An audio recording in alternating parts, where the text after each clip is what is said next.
हर हर महादेव प्रियजनों। आज मैं एक सी कथा लेकर आई हूँ जिसमें भगवान शिव ने बताया है कि कौन सा फूल है जिससे सूंघने मात्र से स्त्री को संतान की प्राप्ति होती है। मित्रों, इस कथा को ध्यान पूर्वक पूरा सुनना चाहिए। जो माता भगिनी इस कथा को ध्यान से पूरा सुनती हैं, उन्हें निश्चित रूप से भगवान शिव की कृपा से मन चाहे फल की प्राप्ति होती है। तो चलिए विलंब न करते हुए हम आज की कथा को शुरू करते हैं। एक समय की बात है, भगवान शिव जी कैलाश पर्वत पर ध्यान मग्न होकर बैठे हुए थे। तभी उनके पास आदि शक्ति माता पार्वती आती हैं और उन्हें प्रणाम करके उनके समीप व्याकुल मन से बैठ जाती हैं। थोड़ी देर बाद जब भगवान शिव जी अपनी ध्यान मुद्रा से बाहर आते हैं और आंखें खोलते हैं और फिर माता पार्वती से कहते हैं, हे देवी पार्वती, क्या बात है, आज तुम बहुत व्याकुल दिख रही हो। तभी माता पार्वती कहती हैं, हे स्वामी, आज मैं पृथ्वी लोक का दृश्य देख रही थी तो मैंने अद्भुत दृश्य देखा जिसे देखकर मेरा मन विचलित हो उठा और मेरे हृदय में ममता की मोह जागृत हो गई।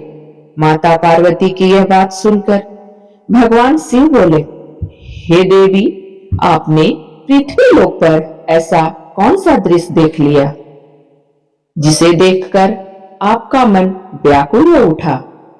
आप हमें निसंकोच होकर बताएं। तभी माता पार्वती कहती हैं,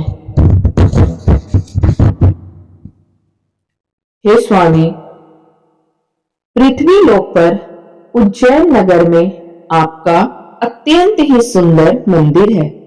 उस मंदिर में आपकी पूजा के लिए लाखों भक्त आते हैं। हे प्रभु, उस मंदिर में मैंने देखा एक स्त्री पुत्र प्राप्ति के लिए आपकी पूजा कर रही थी और जोर जोर से विलाप कर रही थी। ऐसा हृदय विचारक दृश्य देखकर मेरा हृदय करुणा से भर गया। हे प्रभु, जिन माता पिता की कोई संतान नहीं है, जिनकी गोद एक पुत्र के बिना सुनी है, ऐसे माता पिता की गोद कैसे भर सकती है और किस प्रकार से उन्हें पुत्र की प्राप्ति हो सकती है? हे प्रभु, कृपया आप मेरे इस प्रश्न का उत्तर देकर मेरे व्याकुल मन को शांत करें। मित्रों, आदि शक्ति माता पार्वती का प्रश्न सुनकर भगवान शिव जी कहते हैं, हे देवी, आपने संसार के संपूर्ण माता के कल्याण के लिए अत्यंत ही सुंदर प्रश्न पूछा है। हे देवी, आज मैं तुम्हें एक ऐसे अद्भुत फूल के बारे में बताऊंगा जिस सूंघने मात्र से स्त्री को पुत्र की प्राप्ति हो जाती है। तभी माता पार्वती कहती हैं, हे प्रभु, वह कौन सा फूल है जिसे सूंघने मात्र से ही निसंतान माता को संतान की प्राप्ति हो जाती है और उस फूल को किस प्रकार से प्राप्त किया जा सकता है? तभी भगवान शिव जी कहते हैं, ये सब जानकारी मैं तुम्हें एक छोटी सी कथा के माध्यम से देना चाहता हूँ, जिससे शायद आपको आपके प्रश्न का उत्तर मिल जाएगा। प्रियजनों, कथा प्रारंभ करने से पहले आप सभी से निवेदन है कि कथा को प्रारंभ से अंत तक अवश्य सुनना, तभी आपको इस कथा का सुनने का लाभ प्राप्त होगा। प्रियजनों, मैं माता पार्वती से प्रार्थना करती हूँ कि हे पार्वती माता, जो भी श्रोतागण इस कथा का श्रवण कर रहे हैं, आप उनके सभी मनोरथ पूर्ण करना और उन पर अपनी कृपा दृष्टि बनाए रखना। प्रियजनों, भगवान शिव कथा प्रारंभ करते हुए कहते हैं, हे देवी, अनेकों वर्ष पहले की बात है। एक गांव में दीनानाथ नाम का एक साधारण सा किसान रहता था। उस किसान की 3 बेटियां थीं।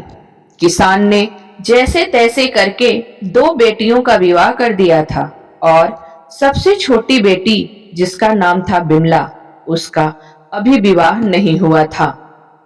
बिमला बहुत ही सुंदर और समझदार लड़की थी और भगवान शिव की अनन्य भक्त थी। वह प्रतिदिन उनकी पूजा अर्चना करती थी। आगे भगवान शिव कहते हैं, हे पार्वती, किसान ने जिन 2 बेटियों का विवाह किया था, दोनों बेटियों को पुत्री थी, उनके कोई पुत्र नहीं था। किसान की छोटी बेटी की अब तक शादी नहीं हुई थी। इस बात को लेकर वह बड़ा चिंतित रहता था कि अब तक 2 पुत्रियों को कोई पुत्र नहीं हुआ है। लगता है मेरी छोटी बेटी को भी कोई पुत्र नहीं होगा। यह सोचकर वह बहुत दुखी हो जाता था। जिस प्रकार से मुझे किसी पुत्र की प्राप्ति नहीं हुई, कहीं उसी प्रकार मेरी बेटियों के भाग्य में भी पुत्र प्राप्ति का सुख नहीं लिखा है। फिर किसान अपनी छोटी बेटी की ओर देखते हुए सोचने लगा कि विवाह होने के बाद अगर इसे भी पुत्र की प्राप्ति नहीं हुई तो मैं लोगों को क्या मुंह दिखाऊंगा? लोग पता नहीं मेरे बारे में क्या सोचेंगे। मित्रों, वह किसान जब भी खेतों में काम करने जाता, वहां अपनी मदद के लिए अपनी सबसे छोटी बेटी बिमला को साथ लेकर जाता था। एक दिन किसान जब खेत में काम कर रहा था तो गर्मी के कारण उसने अपने कुछ वस्त्र उतारकर खेत के किनारे रख दिए और खेत में काम करने लगा। जब उसका काम खत्म हो गया तो उसने अपनी बेटी बिमला से कहा, अरे बेटी बिमला, जो मेरे वस्त्र वहां खेत के किनारे रखे हैं उसे लेकर तो आ। पिता की बात मानकर वह कपड़े लेने गई।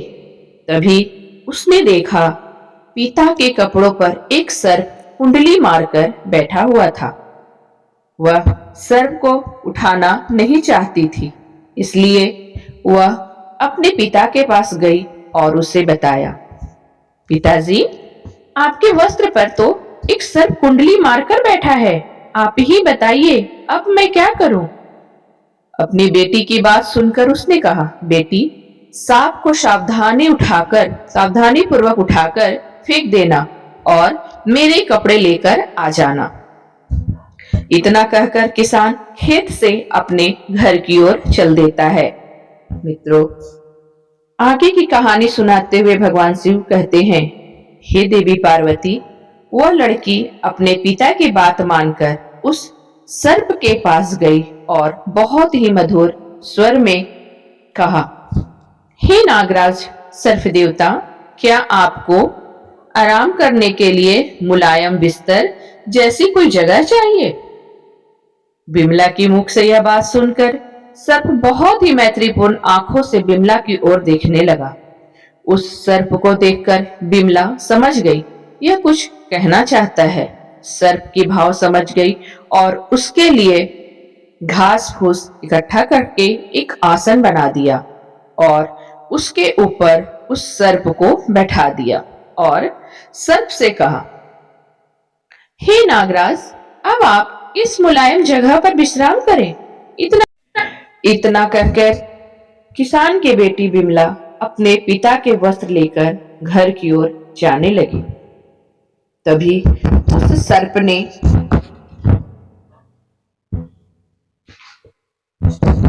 बिमला से कहा, हे सुंदरी, क्या तुम प्रतिदिन मेरी सेवा में आना चाहोगी?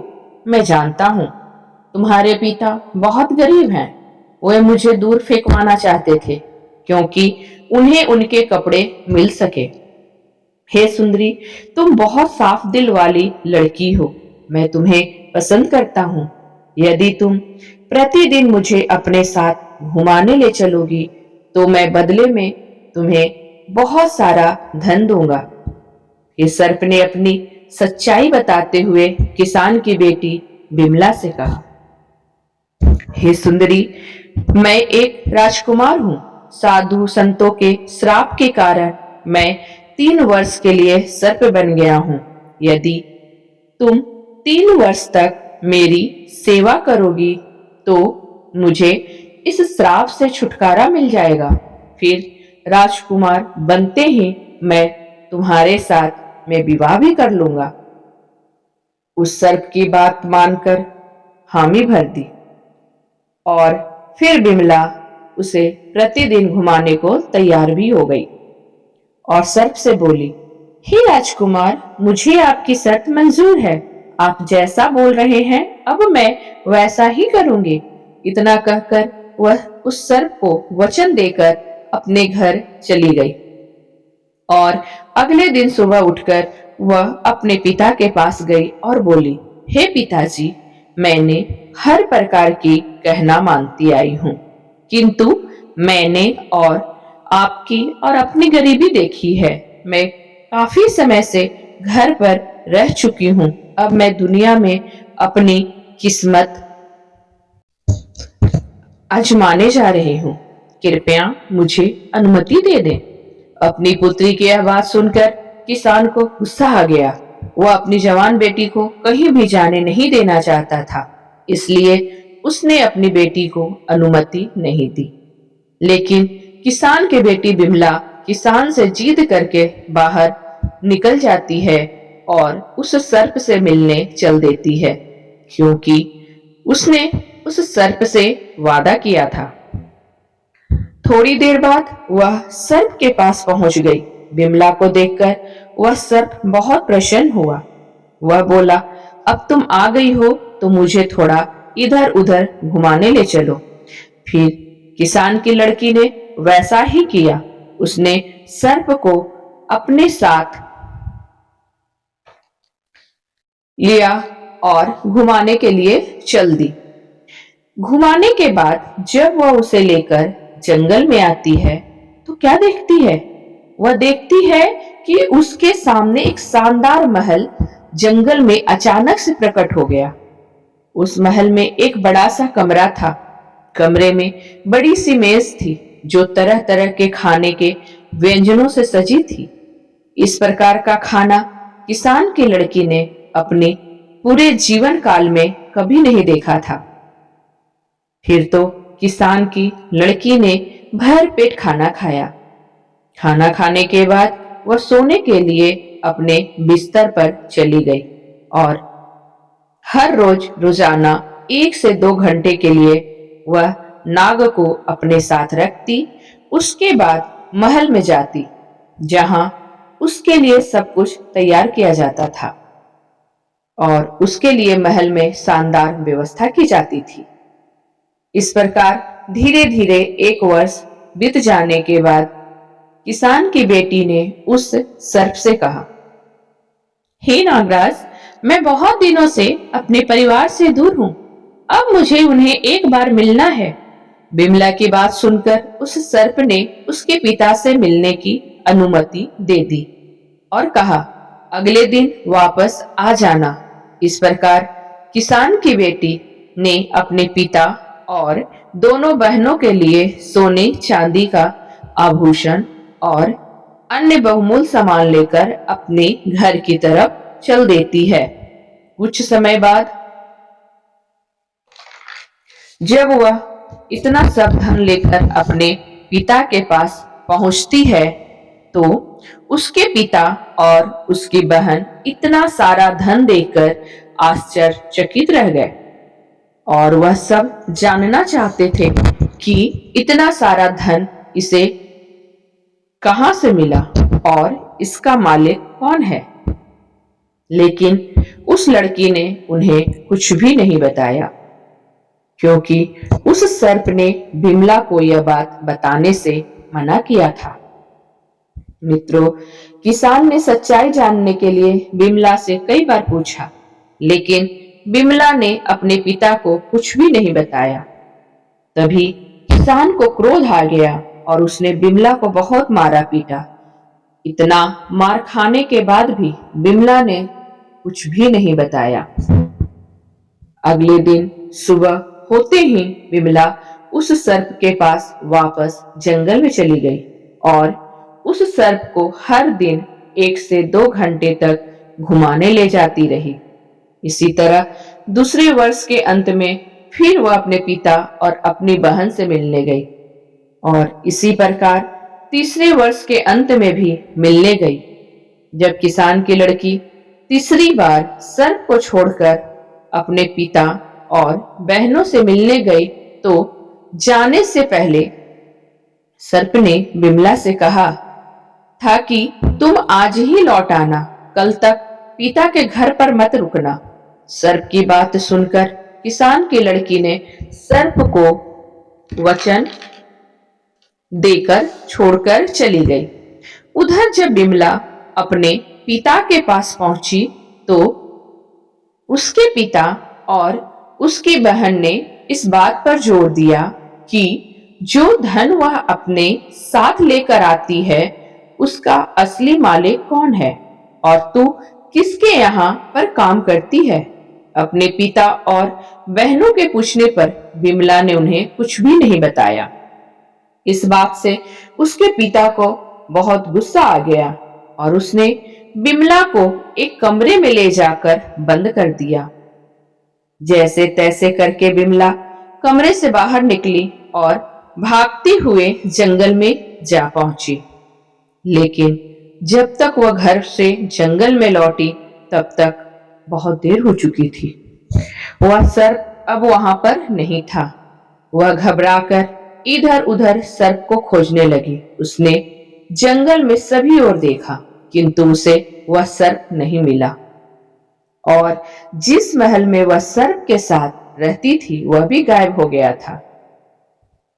मित्रों, जब वह अपने पिता के घर गई थी तो उसी दिन उस सर्प के श्राप के 3 वर्ष पूरे हो गए थे और वह सर्प फिर से राजकुमार के रूप में बदल गया था और वह अपने राज्य को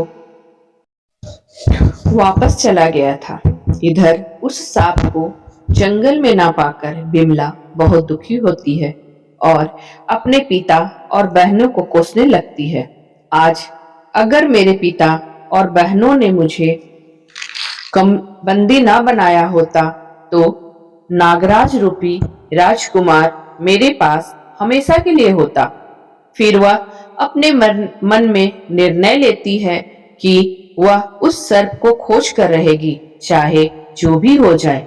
मित्रों, इतना सोचकर वह उस सर्प को खोजने के लिए चल देती है।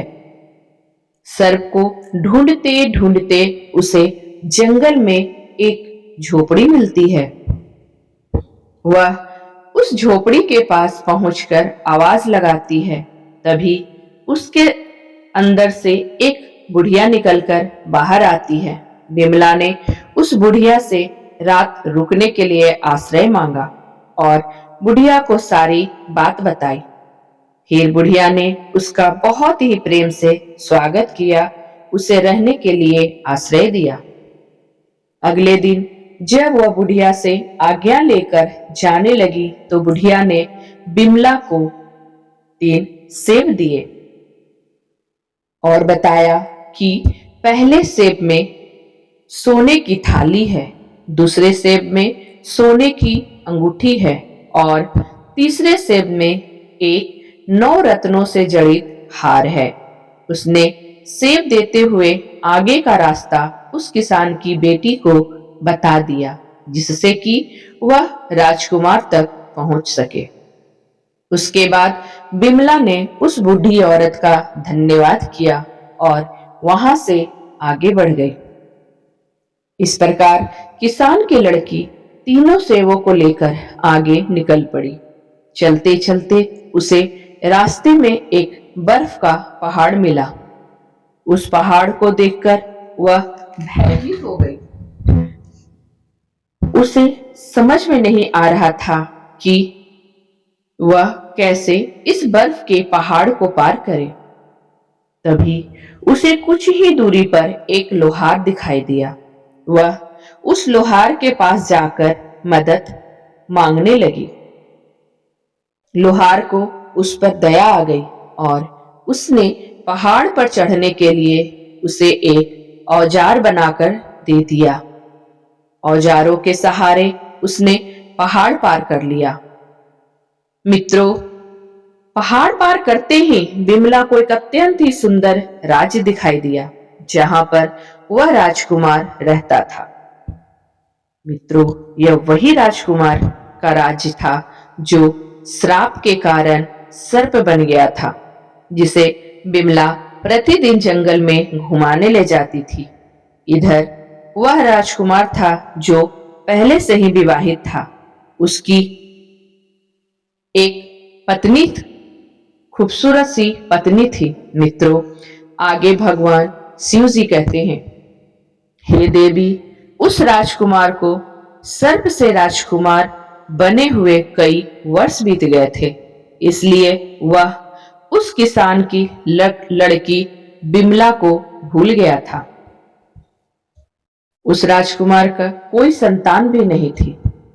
उसकी राजकुमारी अपना सारा धन अपने मैके वालों पर लुटाती थी। बिमला को जब सब बात पता चली तो वह सूत काटने वाली का भेष बनाकर राजमहल में काम मांगने गई। काम मिलने पर बिमला ने पहले दिन वाला सेब फोड़ा जो उसे उस बूढ़ी औरत ने दिया था। जैसे ही उसने सेब तोड़ा, उसमें से सोने की थाली निकली। सोने की थाली रानी को बहुत पसंद आई।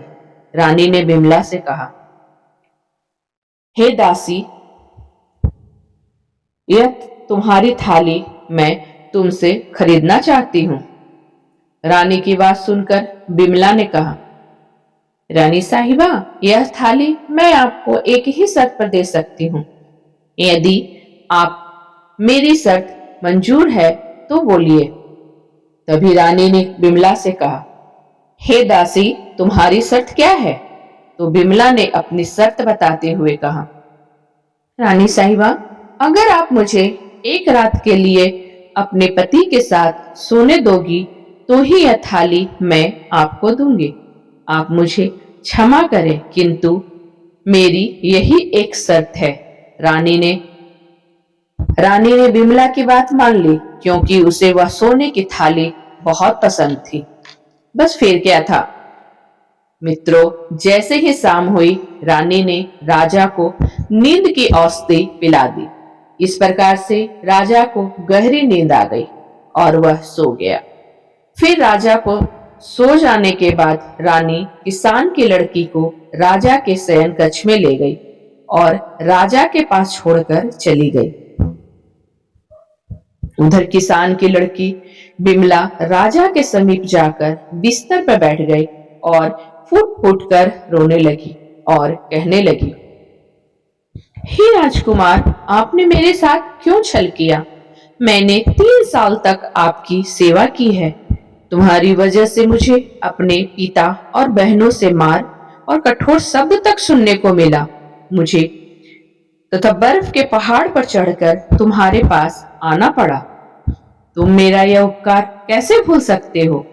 आपने मुझसे शादी करने का वादा किया था। आपने तो अपने वादे को तोड़ दिया और अपनी पत्नी के साथ इस महल में सुखपूर्वक जीवन व्यतीत कर रहे हो। आपने मेरा बिल्कुल भी इंतजार नहीं किया। आपने बस मैं तो आने ही वाली थी। राजकुमार नींद में था, क्योंकि रानी ने उसको नींद की औषधि खाने में मिलाकर खिला दिया था, ताकि वह उस किसान की लड़की से बात ना कर सके। इस प्रकार किसान की लड़की अपनी बात बोलती रही। राजकुमार सोता रहा, उसकी किसी भी बात का जवाब नहीं दिया। किसान की लड़की बिमला यह सोच रही थी कि राजकुमार मेरी बात को सुन रहा है, लेकिन कोई जवाब नहीं दे रहा है, और इस तरह से राजकुमार से बात करते करते सुबह हो गई। सुबह होते ही रानी राजकुमार के कक्ष में आई और बिमला को शयन कक्ष से बाहर ले गई। मित्रों, राजा इतनी गहरी नींद में था कि उसे कुछ भी समझ में नहीं आया। अगले दिन बिमला ने दुखी होकर दूसरा सेब लिया और उसे फोड़ा, तो उसमें से हीरे की अंगूठी निकली जो देखने में बहुत ही सुंदर थी। जब रानी ने उस अंगूठी को देखा तो उसके मन में लालच आ गया और बिमला से उसने उसे बेचने के लिए कहा। तभी बिमला ने रानी के सामने वही शर्त रखी। रानी ने बिमला की शर्त मान ली और उसे ले जाकर राजकुमार के शयन कक्ष में छोड़ दिया। सब कुछ पहली रात की तरह ही हुआ।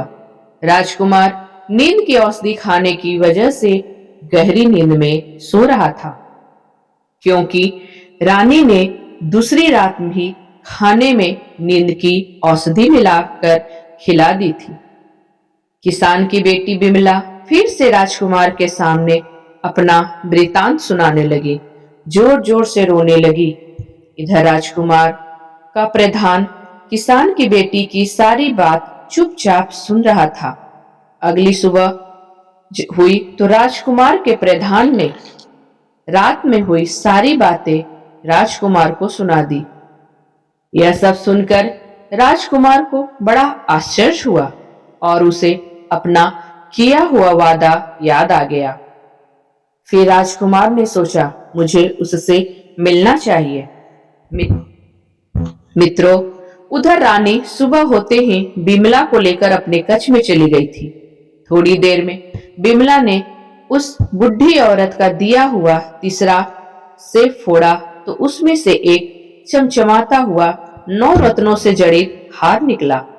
रानी ने जब 9 रत्नों से जड़ित हार देखा तो रानी को लालच आ गया और उसने बिमला से कहा, यदि वह उसे यह हार दे दे तो वह आज रात भी उसे राजा के साथ सोने देगी। रानी की यह बात सुनकर बिमला मान गई। जब रात हुई तो रानी ने राजकुमार को खाने के लिए खाना परोसा, लेकिन राजा ने खाना नहीं खाया, क्योंकि राजा को पता चल गया था कि इस खाने में नींद की औषधि मिली है। राजा ने खाना खाने का नाटक किया ताकि रानी को उस पर कोई शक न हो। उसके बाद राजा उठकर अपनी शयन कक्ष में चला गया और चुपचाप नाटक करके सो गया। थोड़ी देर बाद रानी बिमला को अपने साथ राजकुमार के शयन कक्ष में लेकर आई और छोड़कर चली गई। बिमला उदास राजा के बिस्तर के पास गई और वहीं पर खड़ी होकर रोने लगी और कहने लगी, हे राजकुमार, आपने मेरे साथ ऐसा क्यों किया? मैंने तो 3 वर्षों तक निस्वार्थ भाव से आपकी सेवा की थी। मुझे अपनी बहनों और पिता से मार और कठोर शब्द मिले। आपसे मिलने के लिए मुझे बर्फ के विशाल पर्वत को भी पार करना पड़ा। साथ ही आपको ढूंढने के लिए जंगलों में इधर उधर भटकना पड़ा। आप यह सब कैसे भूल गए? आप यहाँ अपनी पत्नी के साथ इस महल में सुखपूर्वक जीवन जी रहे हैं। अब मेरा क्या होगा? आगे की कथा सुनाते हुए भगवान शिव जी कहते हैं, ए देवी, इस प्रकार राजकुमार चुपचाप किसान की बेटी बिमला की बात सुन रहा था, लेकिन वह सोने का नाटक कर रहा था। वह मन ही मन सोच रहा था कि एक मेरी रानी है जिसके लिए मैं यह सब कुछ करता हूँ। वह मेरी संपत्ति को अपने मायके वाले को देना चाहती है, मुझे सम्मान तक नहीं देती।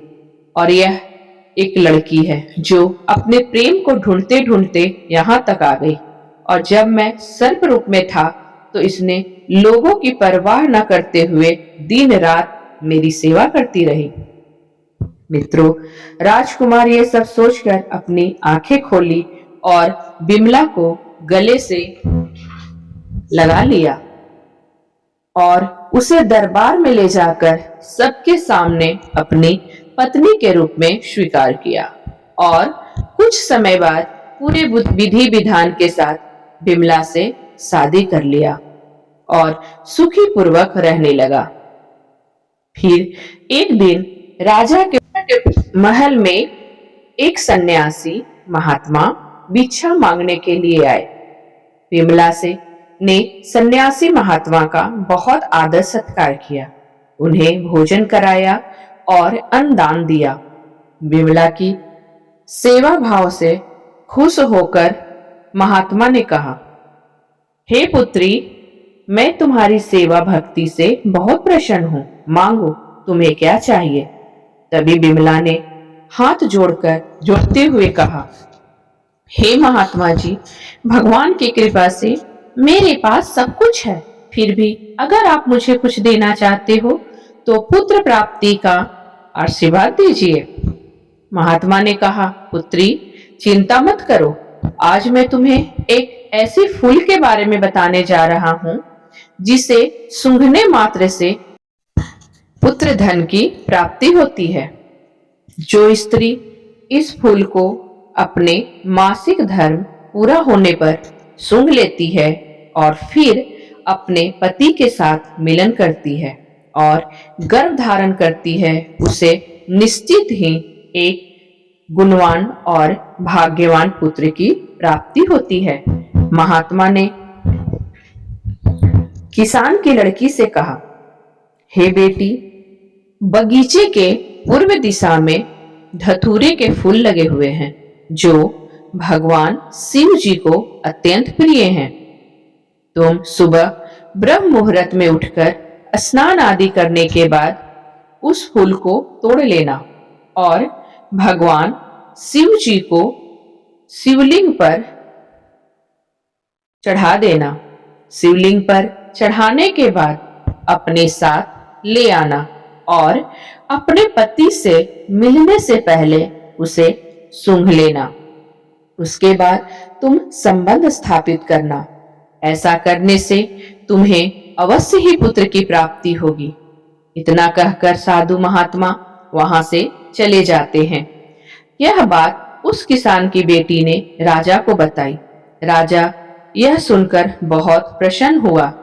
कुछ दिन बाद विमला को मासिक धर्म की पीड़ा हुई। उसके बाद वह स्वच्छ होने के बाद धतूरे के फूल को तोड़कर भगवान शिव को शिवलिंग पर अर्पित कर दी। उसके बाद घर लाकर उस फूल को सूंघ लेती है और राजा के साथ में संबंध स्थापित करती है और गर्भ धारण करती है। जब गर्भकाल का समय पूरा हुआ तो विमला ने एक तेजवान और गुणवान पुत्र को जन्म दिया। पुत्र रत्न की प्राप्ति होने की खुशी में राजा ने पूरे नगर में मिठाई बंटवाई। विमला ने जब यह बात अपने पिता को बताई तो वे बहुत खुश हुए। विमला ने फूल वाली बात अपनी बहनों को भी बताई, फिर उन्हें भी पुत्र रत्न की प्राप्ति हुई।